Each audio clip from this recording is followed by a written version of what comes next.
Hello everyone and welcome to today's webinar, Listen Up, Let's Make Noise About Hearing, the second webinar in our Listen Up series brought to you by BOHS and the UK Hearing Conservation Association. After the presentations today, we'll be doing a Q&A session like the previous webinar. So if you have any questions, please submit them and we'll get through as many at the end as we can. Any that we don't get round to due to time constraints, we will throw the questions to our panelists to answer, and we'll distribute the whole Q&A via email along with a recording of today's webinar. And then if you have any further questions, feel free to email myself, BOHS, or any of the emails that you see at the end of the presentations today. So that's all from me, and I will pass you over to Alex Wilson to begin. Hello everyone. So we're just going to do a little bit of a quick intro to the series.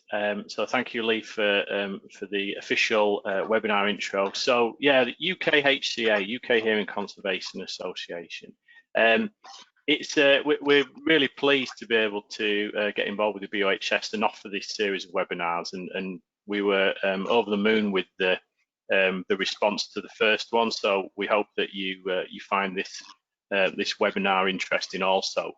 And yeah, the UK Hearing Conservation is a very new association, but one that we are pleased to say is gathering speed, and one that is passionate about protecting people's hearing and preserving and promoting hearing health. So that's our vision, and we try and focus and support different areas and different groups. And these webinar series are really focusing on the at-work environment.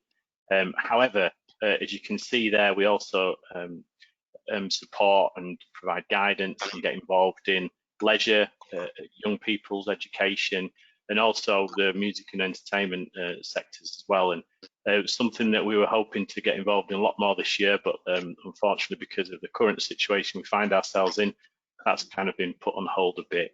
But yeah, we are passionate about what we do, and it's something that yeah, we hope you guys are too.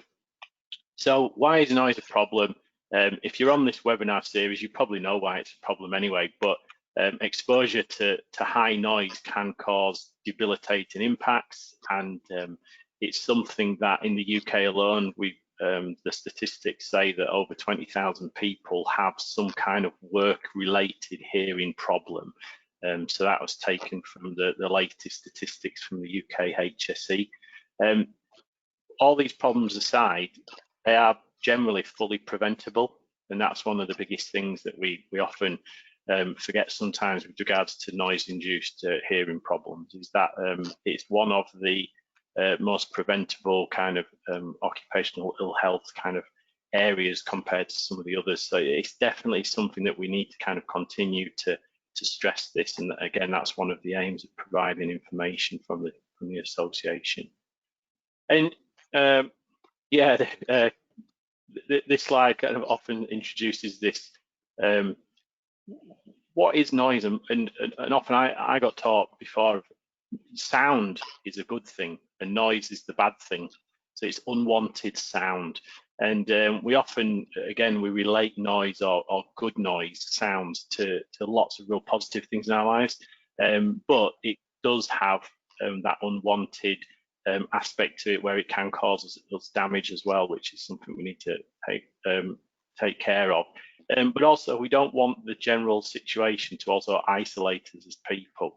And the next slide is just very interesting when it comes to the impact of new technologies that we've had in terms of availability, especially to younger populations, where you can just see here in terms of a weekly kind of exposure chart, some of the kind of recommended timescales that you should be thinking about with regards to listening to music at certain noise levels there. And as you can see, it doesn't take long to give yourself some significant damage with regards to listening to even personal music and stuff. So hence why we've got those other kind of work streams within the association.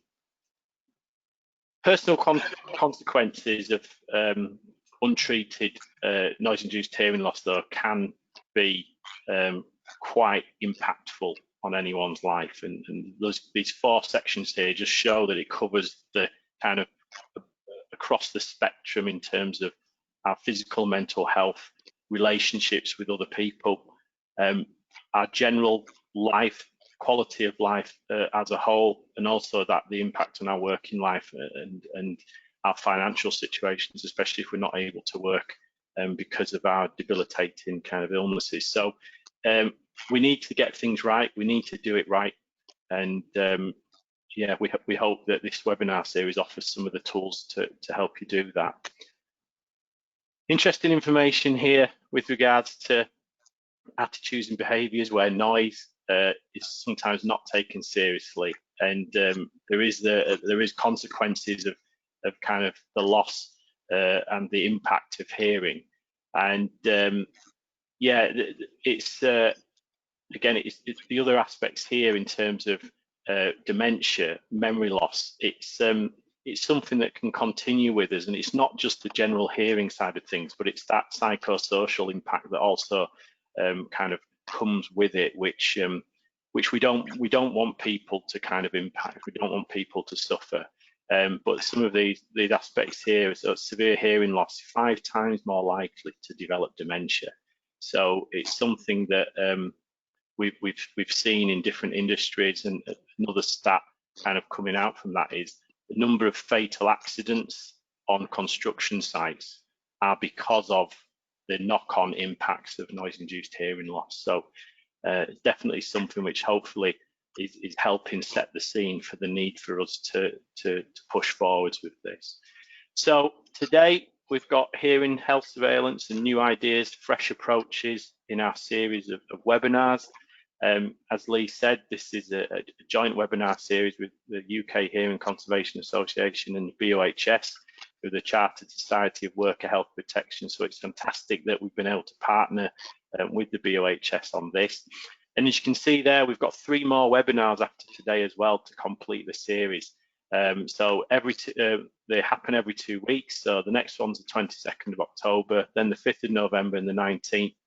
Again, we've got different people that are giving up their time from the association to present on these topics. So again, some really interesting topics there moving forwards. I think the reproduced sound in office and industrial environments is an interesting one, I think. So yeah, lots of new topics there to get your ears on and sink your teeth into. But yeah, today we've got the topic of health surveillance and new ideas. So just as a part of that, I'm going to introduce to you. We've got 2 main speakers and a special intro speaker from Claire as well, who you've probably met before. So Claire Forshaw is one of the founding members of the UK Hearing Conservation Association.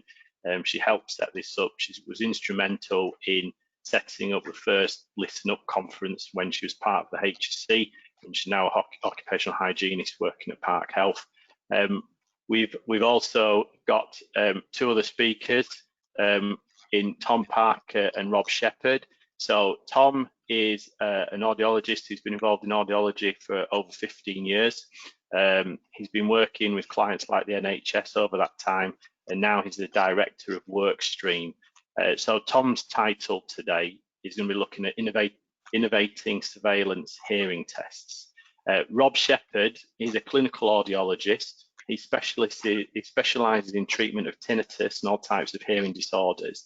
But over the last 25 years, he's had a very big interest in developing initiatives used to test and conserve audiometry health and prevent noise-induced hearing loss in tinnitus and deafness.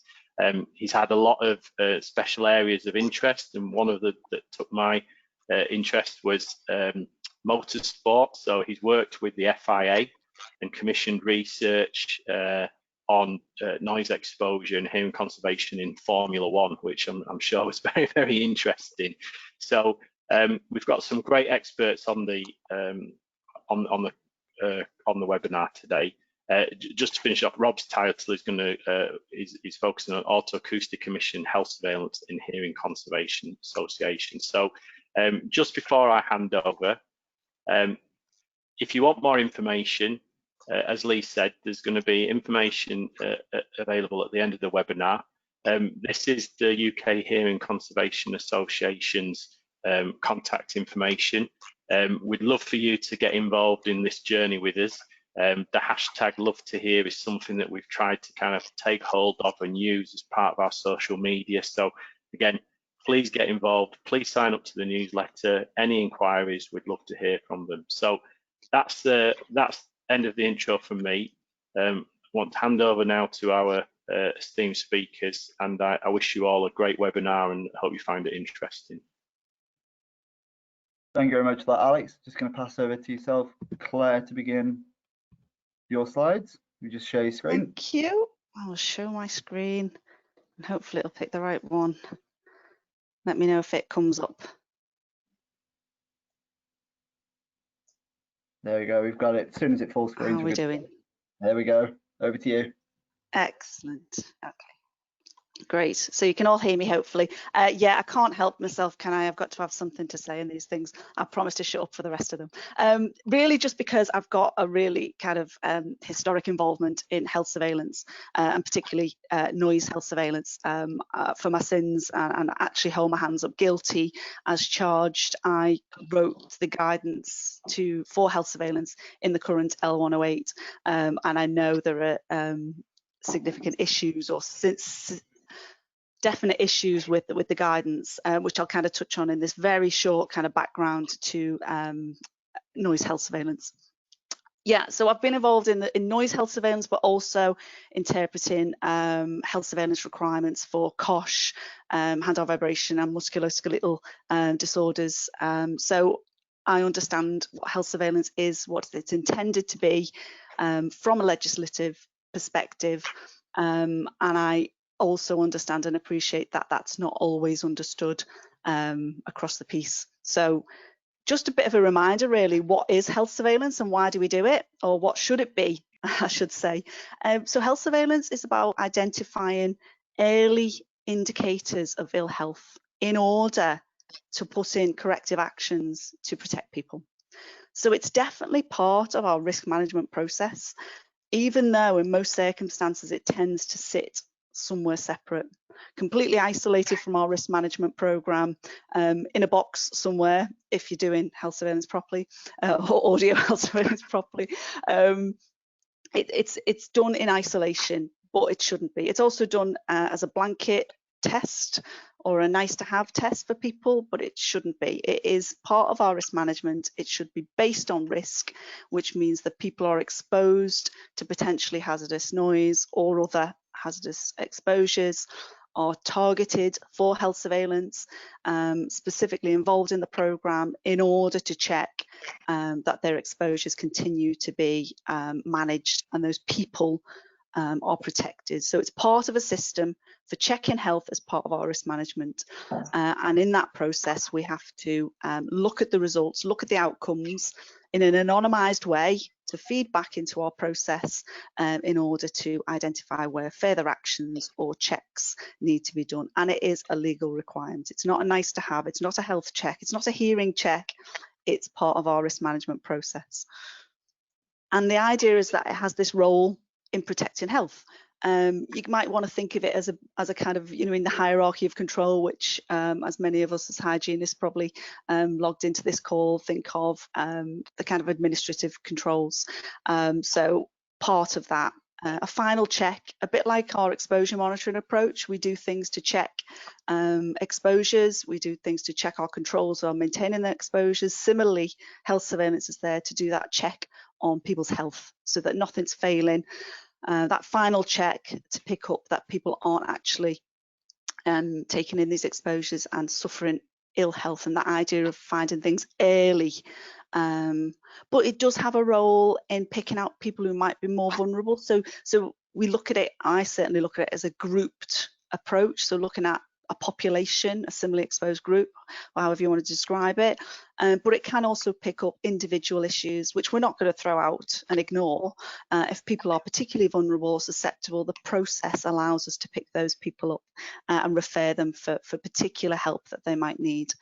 And for me, health surveillance, the most important thing about it is it's a one-on-one opportunity that you just might not get at any other time for an independent person often, or somebody independent within the business, to sit down, talk to the individual about their hearing, with some evidence about how their hearing is, its hearing status is, and coach them, advise them with that kind of real opportunity to influence them to take things seriously. So that's how I see health surveillance, as well as how the law sees health surveillance. And for noise, currently our guidance talks about undertaking pure tone audiometry. So there are, as I say, there's limitations in the guidance, and there's potentially limitations of how we do health surveillance at the moment, which is what I'm kind of pleased to introduce Tom and Rob today to talk about different ways and innovative ways we can undertake these tests and make sure they get done. For me, sometimes if it's not done properly, what we're doing is we're detecting hearing at a level where it's irreversibly harmed and damaged, and maybe at a level where it's kind of impacting on people's quality of life. So it's not serving the purpose really of being this early intervener, this early indicator, so we can stop that irreversible harm happening. That means it's probably been exposure over quite a long time, 10, 20 years maybe, before we're picking any actual harm up while these exposures have been happening. Makes it really difficult then to relate exposure results today with health outcomes today. If it's done properly, there are particular test conditions to comply with to get good quality results, and Tom might be able to introduce some different ways of doing that and different ways to get a test result. And you need the cooperation of the person, and with all these kind of cases against employers, you don't want anyone trying to cheat or also being a bit baffled by how to comply with the test conditions and give a good response to the test itself. We did some research when I was back at HSE to look at what's going on at the moment and to get some occupational health providers and people doing noise health surveillance feedback from them, from their views of how this system's working. Thinking about noise compared to for example, hand-arm vibration health surveillance, we have very kind of strict rules about what competence and what level of qualification an occupational health provider needs for undertaking HAVS health surveillance. We're quite flimsy, I would say. On the noise side, we sort of say have a bit of training. Your BSA approved, that's British Society of Audiology approved, is recommended, but on the job training will probably do. Probably not as tight on our competence requirements in the guidance. Who oversees the programme, making sure that's established. Again, test environment, there's quite a lot of practice out there where people aren't using soundproof booths, so potentially the test environment is affecting the results. A lot of reliance on automated testing, so you do the test, the computer tells you the results, churns out, and people relying on that and not using professional judgment to actually look at the individual's audiogram trace. Subsequently went to retest and check some of those results, and comparing results seems to be forgotten about. And there are concerns with the categorisation scheme, which I've had discussions with people about, and I'm happy to have ongoing discussions about that, where it comes from, and the fact that there seems to be some evidence that a lot of people are falling into the category 1, the hearing loss is fine, kind of pass, but are reporting problems with the hearing, and so are actually suffering some hearing impact, but not being picked up by the categorisation scheme, which again is another concern. We're potentially missing a trick to feedback to the risk management programme, but also provide those individuals with the health support that they need. That's really all I wanted to kind of do as a kind of background to why health surveillance is of concern. So I'll hand over to Tom and to let him talk about some innovation and new ways to engage people with noise health surveillance and get them doing it. Thank you, Claire. I will pass you over to Tom now. Brilliant. Thanks, Claire. Let me just see if I can get this in the right place first. Show my screen. Okay, so brilliant. Thank you for that. And thank you, Alex, for giving me a qualification I didn't know I had. So I have been in supplying audiology for between 15 and 20 years, but I'm not an audiologist. So please don't think I managed to escape going through exams and so on and so forth. So yeah, that was nearly a very lucky happening.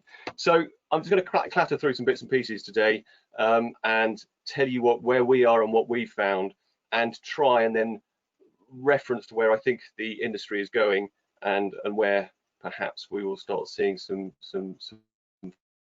further innovations from what we've got. And some of the slides that I'm going to go through there are just written down there on the contents.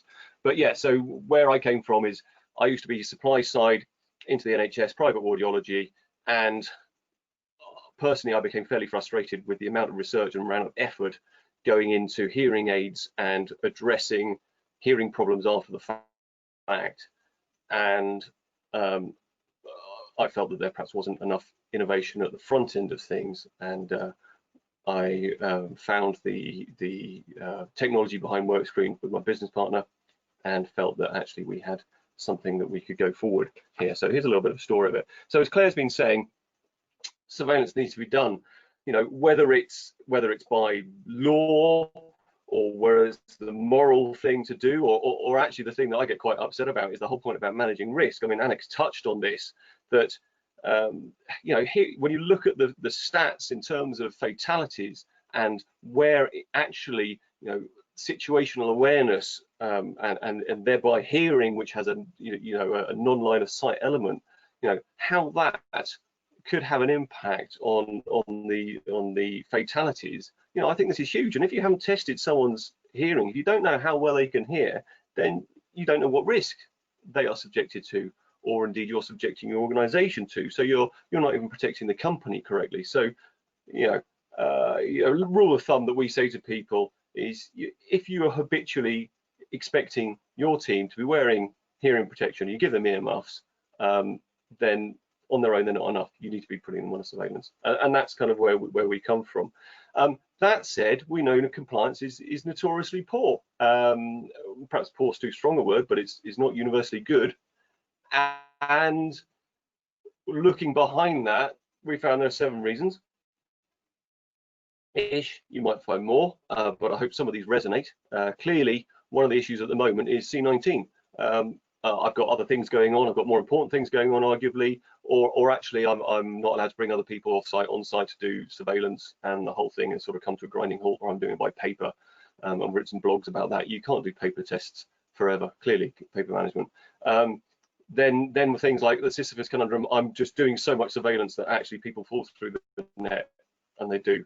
And it's the same people who fall through the net every time, but I'm so busy I don't get back to doing them. Other people and some of our larger organizations have this bizarre situation where they have a very well established surveillance and an occupational health program, but they've got little teams and offshoots and people working from home, and you know what, it's very difficult to do them. So suddenly you have some HR manager or someone who's demanding that a member of staff is put through a surveillance program, and they need it done tomorrow, but they happen to be based on a hill in Scotland, and you've got to do that within your budget, and it's very difficult to provide surveillance for that person when they're at their office or at home, etc., etc. So you know, these things happen, and that's a big issue that we find. Legality issue: someone's gone on site, they've done a noise assessment on site. What do I do next? That's a very classic small company issue. The insurer said you need to do surveillance, and they don't know what to do, and they come to us. Piggy bank problem, classic one, just budget. People looking to understand how to do something in a way and present the lowest financial impact to their organization. And the one that we have from practitioners, and this might be interesting from practitioners and operations managers and people like that, is if you are an OH provider and you've turned up on site, we have did not arrive rates, DNA rates, quoted of up to 50%. So not only are you providing something, but actually the company is operating against itself, and people aren't turning up. And it's very difficult to provide a decent surveillance system if the operations team aren't supporting the occupational health team and making their staff available. This happens time and time again, and it is obviously a productivity issue, it's an expense issue, and it's a healthcare issue. And on the flip of that, small companies tend to find that actually they find it difficult for someone to give them a quote that they find acceptable, because the minimum call-out fee is pretty punchy. So that's some of the things behind what we do and why we do it, and why we felt that there's a lot of great work going out there, but it's not quite right for the way we do business today for a lot of organizations. And I'll think on where we're going to go later as well in a minute. However, taking what we know and thinking about the solution, where do we start? Could we start with a different technology? What technology were we going to look at? And we don't have resources to invent the wheel. I don't believe we did. And people have often said audiometry is the gold standard. Okay, that's a big statement. But when we looked at for what we're doing in terms of a screening process, in terms of surveillance or audiometry, when we were looking at what is the technology, audiometry works for us. And I think there are many reasons why it is the technology that works. And here they are, as far as we can see them. It's established. It's been going since either last century or after the Second World War, depending on how you look at it. It's validated, it's established, it's well understood, it's intuitive. Here is a mocked up audiogram, but this is a work screen audiogram, and it's intuitive. With not much explanation, you can communicate to most people what their hearing looks like and how and why it might be different from what it should be, and what you're trying to explain to them. It's real world. It is about the beeps that they can or cannot hear. So that is reasonably easy to communicate with that people. It's intuitive, and I really love that about audiometry. When we're trying to triage, people with no issues away from the people who may need help, we think that audiometry still is the way to go. We've got historical data sets and patterns, so we can start interpreting it and start putting in places like, as Claire's been saying, the policies around noise-induced hearing loss. We can look for those patterns and use them as benchmarks. And meanwhile, the technology is accessible. Okay, it's changing all the time, but whether you talk about this or audiometers, traditional audiometers, it is a known quantity, and they're comparable and they're standardized, and the techniques are established, so we know what we're doing. We should be able to produce a set of quantitative data, from a subjective response. We're banging out some quantitative data, and we can compare that. We can compare it over time, and we can use that to support training and education, again, because of this intuitive thing. Works for everyone. So that is where we started, and I really think for what we're doing, I think that there is audiometry has a lot to offer, and that is why we start from where we are. And so we've got some goals here. What we're trying to do is we're trying to produce data. The interpretation of the data, as we said, that is where the care comes in. But at the end of the day, gathering data, we use machines to gather data around the world for many different things, and that is what we're trying to gather. That data, we're trying to be accessible, convenient, flexible, provide value for money. And these days, it's got to be done consistently, it's got to be done reliably, and these days, of course, in the world with COVID, we've got to somehow fit it in the whole COVID thing. So that's the sort of the world that we were trying to pick up on, and I think increasingly we're going to see this moving forward. So within that, it's a technical problem and it's a process problem. And that's how we came at this. It's not just let's invent a bit of technology that does something. It is a technical problem and a process problem. So we call this slide Goldilocks and the three options. And it comes down to making sure that, how do we make hearing tests that can take place closer to where the staffs are at any time that's convenient, and keep the costs low, but also maintain that quality. So we've got to keep the clinical control high, but we've got to, for the real world, maximize that flexibility so that we can capture every single person. And so that's what we're trying to do. This slide here about the on-site audiometry, everyone will know better than I do where that goes wrong. Mobile clinics have got their place, but clearly if you're a small organization or you need to do a lot, there's a minimal call out fee associated with that, and you can bet your bottom dollar that the day that your mobile clinic turns up is going to be the day that someone's not available. Funerals or whatever, it happens. We're people, and off-site clinics, well, that's got its own cost associated with it. So, and from an occupational health provider's perspective, wouldn't it be nice if we had another pair of hands to do some of the donkey work for us? So those are the challenges, and of course that's where we feel it's a classic 2x2 matrix. We've engaged with the big disruptor, we've engaged with mobile technology, we've engaged we can then look at doing multiple tests on the same site upscale. Typically you wouldn't want to do it in the same room before anyone shouts, but so we mock that picture up. But you can appreciate we can add scale, we can add flexibility there, and this is by leveraging the same technology that is disrupting every other business on the planet, essentially. So there we have. That said, it takes more than that. You do have your patient at the beginning of it, but we need an on-site coordinator, and we provide them with the training and support. They've got to know what they're doing. They've got to be competent. If they're not competent, we don't talk to them because they can't do what they need to do. But we do need that individual there. We do have an audiologist on Overwatch who is looking at the report, who is providing the referrals, and as Claire says, who needs to look at it and make that call. Do we send people back through? Yes, we do a lot. We do send people back through. If we don't like what we see, we send them back through, and it's easy enough to do that. And then we will make a call on it and have a look at it, and sometimes we speak to the coordinator, and sometimes we speak to the health and safety manager just to see a little bit what's going on. But in the background to this, we've got the database and the cloud, and it's doing the number crunching, and it's making sure that we use the cloud, of course, for GDPR reasons. You could put it on the handset, but we use the cloud and we use it, so therefore we have an audit trail. It's an independent audit trail. We know what is going on. The checks are done. We do a verification check at the end of everything. That is done each time, every time, and it is part of the process. It means that every test is done to the same process.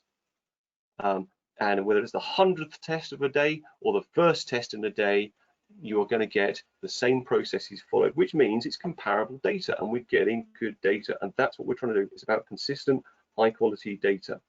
And some of the other things that are nice, of course, is that the on-site coordinator is known to the member of staff, because this coordinator is part of the organization.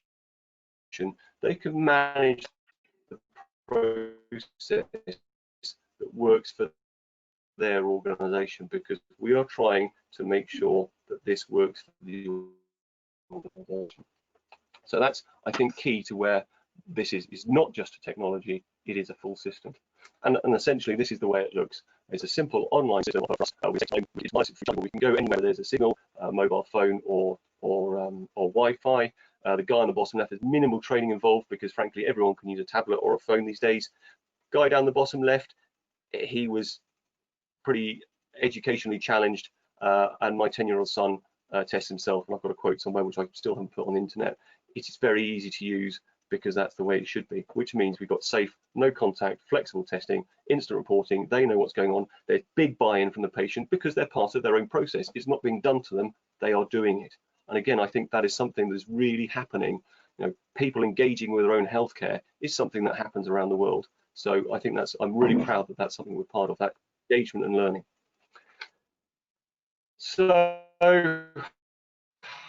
next, I would like to see, going back to the thing, hearing test at induction, more noise awareness, particularly in hospitality. I know they're having a dreadful time now. particularly in hospitality, the coffee shops, logistics, truckers, drivers, things like that, and offices.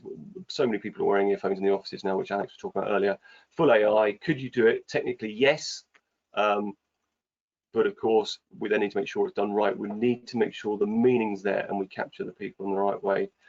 Improve accessibility, that's form factor. People come up with different versions of what we do in different ways, and we've got to stay ahead of that game for sure. I think we've really started something moving. And of course, there is the option then to add on other technologies that complement audiology.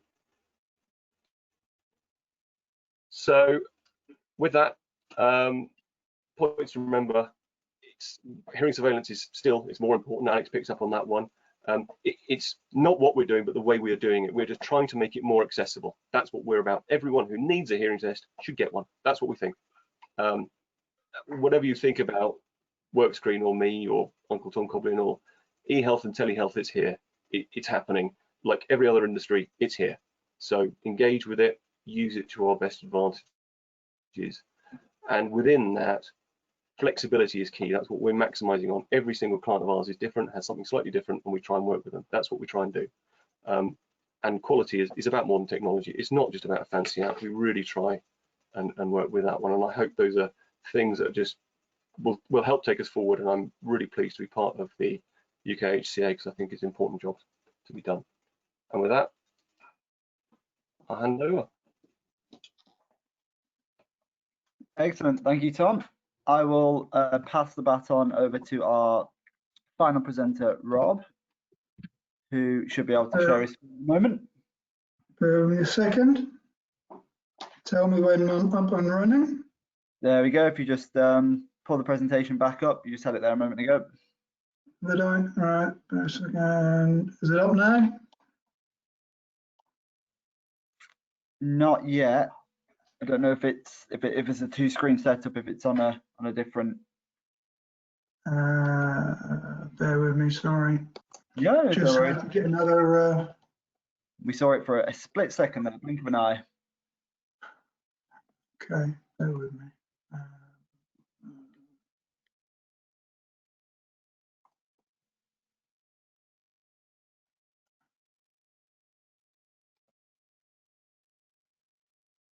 We up there now? There we go. Yeah, if you just full screen that, and then I can let you begin. There we go. Perfect. I'll mute myself now. Over to you. Excellent. Okay. Well, thank you, Lee. Thank you, Alex, for the intro, and Claire, thank you for the invitation to speak with everybody today.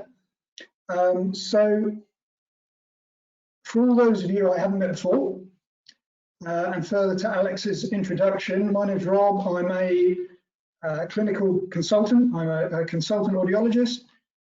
For more than 35 years now, I have enjoyed that role, which means that for a long time, I have I've sat in hospitals, I've sat in clinics, and I have tested, I've assessed, I've diagnosed, or I've assisted with the diagnoses, and I have treated a large number of individuals with a wide range of auditory and vestibular conditions. And as Alex said, for more than 25 years, in addition to my clinical duties, I've specialised more in the induced auditory disorders, how we manage them, how we assess them. Induced auditory disorders, including hearing loss, but also tinnitus, hyperacusis, other conditions. And it was during my clinical work, just like Tom, I became very frustrated that I don't think enough was being done for noise-induced conditions. And the traditional approach to assessing noise-induced disorders fell short of my objectives. It limited my ability to care for those individuals and to treat their conditions. So that's when I started in my research, sort of 94, 95. No, sorry, 93, 94 I started. And ever since, as I'm sure Claire will let you know, I've championed the development and the implementation of alternative and complementary hearing conservation initiatives in occupational health. So over the years, I have provided occupational health services to various organisations and individuals. And my early research, again, as Alex mentioned, was not only in industry, but with the FIA and Formula One. And I helped initiate one of their early hearing conservation programs. I've been a member of a number of national committees. Currently, I'm the audiologist of various organisations, and in recent times, I've been very much more involved and concerned with hearing loss and problems with noise for musicians. And this year, on behalf of the Healthy Conservatars Network, the Royal College of Music, and the British Association for Performing Arts, along with my colleague, Dr. Finola Ryan, who's an occupational health physician, we've written guidance and recommendations on best practice hearing conservation programs for all UK musicians and performers. So hopefully all that will demonstrate that I have a very keen interest in what Clare's Hearing Conservation Association is trying to achieve. So today I have been asked to scratch the surface or touch upon, speak with you about otoacoustic emissions, OAEs, and are they a complementary or alternative test for hearing loss? And the first thing I'd like to say is that we're discussing hearing loss, but I think that focused viewpoint may be missing or underestimating the impact other common auditory conditions that can and do result from noise exposure have on the individual. Especially in the early stages, people are often very dismissive, or they're even unaware of a mild noise-induced hearing loss. It won't have any devastating impact on their lives, but tinnitus is a very different animal. It can present in the very earliest stages of injury. Its emergence can be precipitated by one single exposure to hazardous noise levels. And those people may demonstrate perfectly normal audiometric. I would suggest that when we're talking about hearing conservation, we should widen our attention, our consideration to include those other auditory aspects of health. So, in order to understand what OAEs are and why we should exploit them in occupational health, I think we really need to quickly run through anatomy and physiology and etiology around noise-induced injury. Let's just quickly scoot through all this. Basically, let's look at the inner ear. So basically, the inner ear, as we all know, converts the movement or the mechanical energy into electrical signals. They shoot them up the acoustic or eighth nerve to the brain, where we interpret those changes in electrical signals as a sound. If we look at the hair cells in the cochlea, and I'm sure you all know about this, but let me just reiterate it. You can see along the top that there is one row of inner hair cells and 3 rows below of outer hair cells. Now, the inner hair cells, I think, are far less impressive. You could consider them to be just sensory cells. They're the cells that send the signals up to the brain, so we interpret those sounds. The outer hair cells, they're much more active, and when they're stimulated by an efferent signal that comes down the auditory pathway, they can actually change their physical dimensions to allow the cochlea to be more sensitive, more selective in the signals it sends up to the brain. So for effective hearing of complex sounds such as music or speech in background noise, communications in a noisy factory, we rely on the unaffected performance of those outer hair cells to increase the selectivity or enhance the performance of the cochlea. So if we're listening to simple sounds, such as pure tones, we're much less reliant on those outer hair cells. And our current understanding from a wealth of empirical evidence is that in humans, the first structures to be damaged by noise exposure are these outer hair cells in the cochlea. So those outer hair cells will be irreparably damaged. And what normally happens is we have a sequential way that they're damaged. The third row will be damaged, then the second row will be injured, and then the first row, and then eventually we'll get to the inner hair cells. So what's really important to remember from that is that it's the outer hair cells that are damaged first by exposure to ototoxic risk factors such as noise, and also we will lose a significant proportion of those outer hair cells long before we'll see any reduction in audiometric thresholds. So what are OEEs? Well, as we talked about the damage, we can scoot through that. But once again, it's the outer hair cells that are damaged, and that damage is irreversible. So when a natural byproduct or a phenomenon of the performance of a healthy cochlea and those outer hair cells is that when we stimulate those outer hair cells, as I mentioned, they will contract, they will relax, they will change their physical dimensions.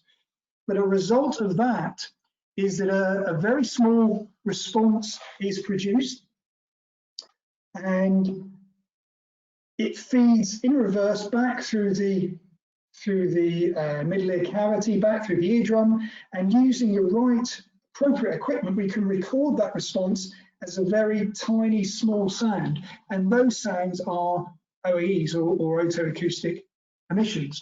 So we're stimulating with a chosen stimuli, and we're recording that response, and so we can measure effectively outer hair cell function.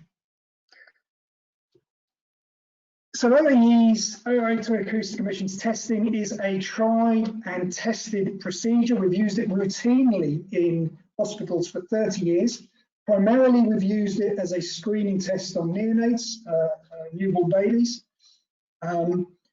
But it doesn't test hearing. I mean, we've used it as a screening test for hearing loss, but it doesn't test hearing.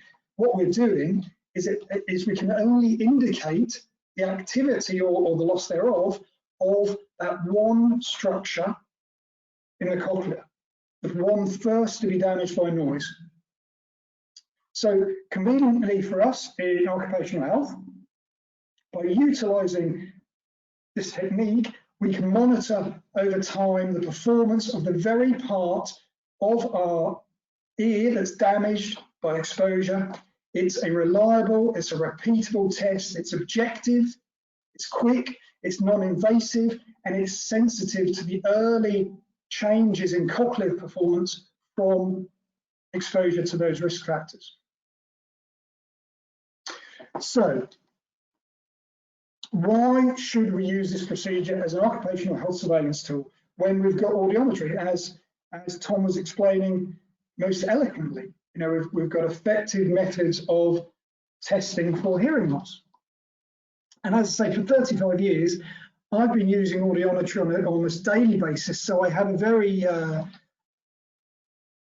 have some degree of experience when it comes to the benefits of using audiometry, and audiometry do give us lots of benefits. So it's a very useful tool, both clinically and in occupational health, for measuring hearing loss. But as Claire said in her original or her initial presentation, why do we have a health surveillance test? Well, firstly, to comply with noise at work regulations, of course.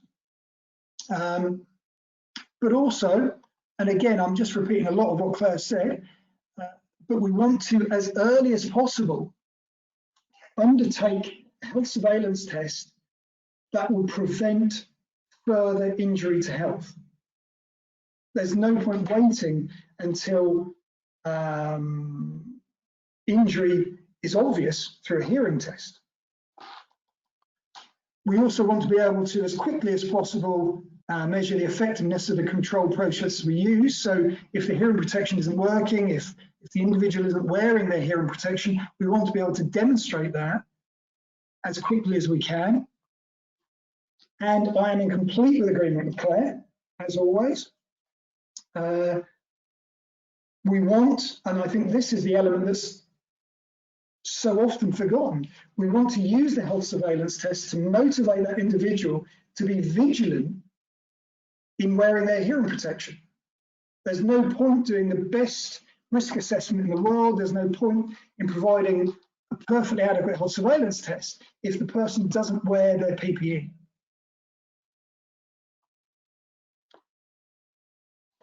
So all too often, I think that the health surveillance test is considered to be a box ticking exercise, that an employer or even the individual, once the hearing test is done, results are recorded, box is ticked. Tom's presentation showed us that we've created a wonderful, diverse way of innovations to measure and perform hearing tests. But I would suggest that the role of health surveillance, or at least the ambition of it, should be much more than that. And I think it's unfair to rely on audiometry to achieve the goals that we talked about. Audiometry, however it's performed, is subjective. It relies on the genuine responses of the individual. Ideally, it should be done in soundproof environments. It's not specific. It measures every element of the auditory pathway from the fleshy outer ear to the brain and all stations in between. And it's not sensitive in highlighting those early changes in cochlear performance. OEEs, again, they're good at preventing possible injury to the cochlea at the earliest stages. So before we can measure hearing loss on an audiogram, we can demonstrate there's been changes in cochlear function. Therefore, we can take a proactive instead of reactive approach to hearing conservation and look at the control processes in a timely manner. But also, it's an ideal tool when presented in an easily understandable format to motivate individuals into embracing those hearing conservation measures. I don't think, as I say, we can rely on audiometry to fulfill those goals. I think it's unfair or unreasonable to put the responsibility on audiometry on a test that cannot achieve these goals through no fault of its own or the people that undertake it, because it cannot fulfill its ambition to demonstrate a proactive way to prevent hearing loss, because once it shows hearing loss, it's too late. There's nothing we can do about it. So this is just to demonstrate a case study. This young man, 27-year-old male, came to see us with unilateral hearing loss following a history of exposure to a single noise event.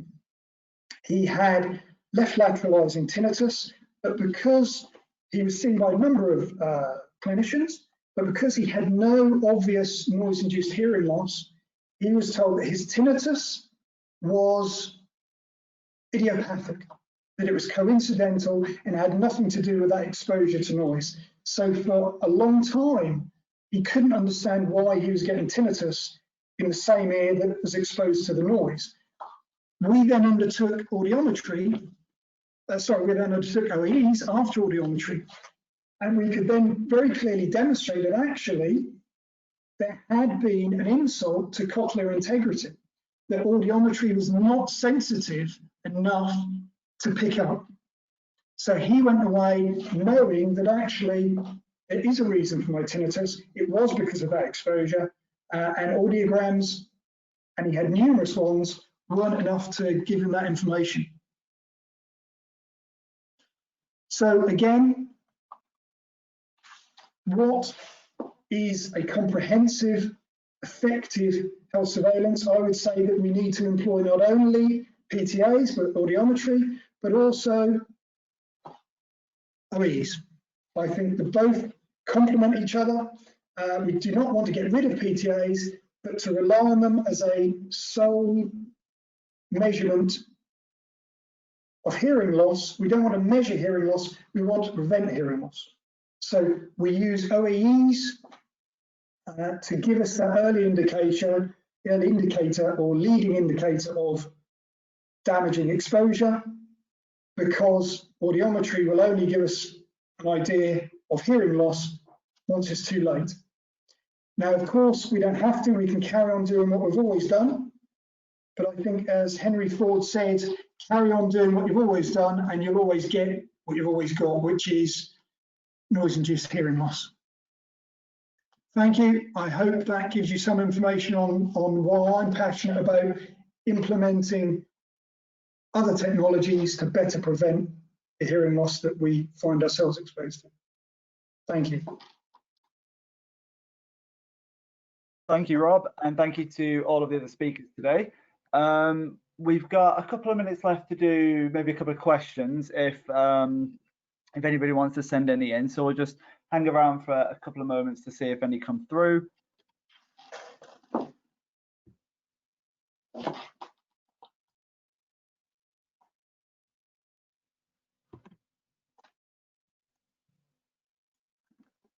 We've got one here. Are there any scientific papers or literatures for OAE or any standards?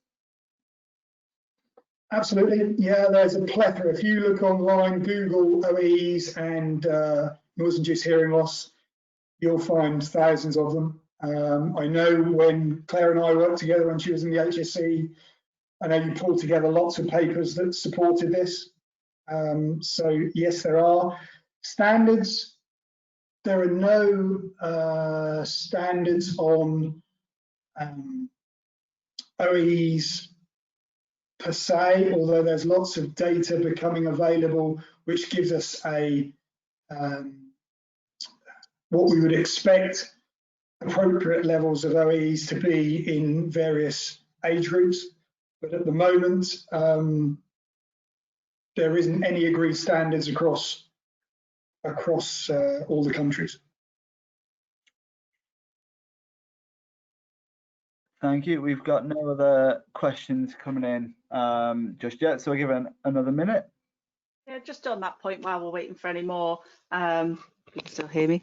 I'll try and dig out that useful reference list that we put together, Rob, and if anybody's interested, I could circulate that with the recording of the webinar. And we did start to put together how health surveillance would fit, how OAEs would fit in a health surveillance program, and some guidance for the kind of flags for providers if they were undertaking OAE. So yeah, a 10% drop or a 10% change, or something like that as a warning level, similar to we have for audiometry. It would need to be piloted further, but it's something we could, under the HCA banner, you put together and maybe get some practitioners involved in testing and piloting if there was an interest and opportunity to do that, I think. Yeah, I mean, beyond that, we have standards ourselves. As clinicians, we use our own levels and criteria for what we would then refer on, or then suggest other additional test procedures. So part of the program would be doing baseline audiometry, baseline OEEs, and then OEEs as the longitudinal measurement of cochlear performance. If then the amplitude of OEEs drops by an agreed amount, you could then look at retesting with audiometry to see if a hearing loss had become present. The BSA, the British Society of Audiology, are very near to publishing guidelines on using otoacoustic emissions, and they have also commented on the suitability of OEEs as a longitudinal measurement of noise exposure and the damage that it causes. So there is information and resources out there to support the use of OEEs if you want to take that forward.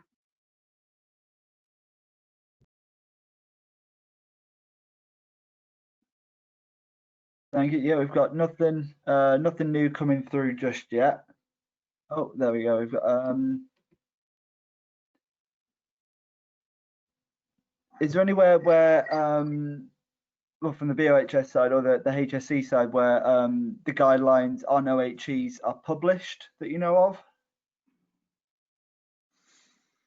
No, as I say, the BSA will be publishing guidelines on use of OEEs. I know the HSE were looking at documents, but they didn't actually finalise any documents on publishing the use of OEEs. No, there's a couple of reports, research reports on the usefulness, looking at the repeatability and reliability of the test. Again, I can put references to the research reports if anybody's interested in looking at those. Yeah. I think from an audiological point of view, there's no ambiguity that in a clinic we wouldn't rely on audiometry purely as a demonstrator of hearing, and certainly for exposure to noise, we would want to know the underlying hair cell function. And I started off, the reason I started using OEEs is because I had a group of individuals coming into clinic. They all had the same history of noise exposure. Half of them, they all had tinnitus. Half of them had the typical noise-induced 4K, 6K dip on an audiogram, and half of them had relatively normal audiometry. And so the ones with normal audiometry were told that their condition was idiopathic, and the ones with the 4K dip were told, well, you've got noise-induced hearing loss and therefore noise-induced tinnitus. But it was very obvious to me that they had the same history, they had the same condition. There was something else hidden, something else that was going on that audiometry wasn't able to show us. And that's when I started using OEEs as a more sensitive indicator of exposure. And that was 20 odd years ago, 25 years ago.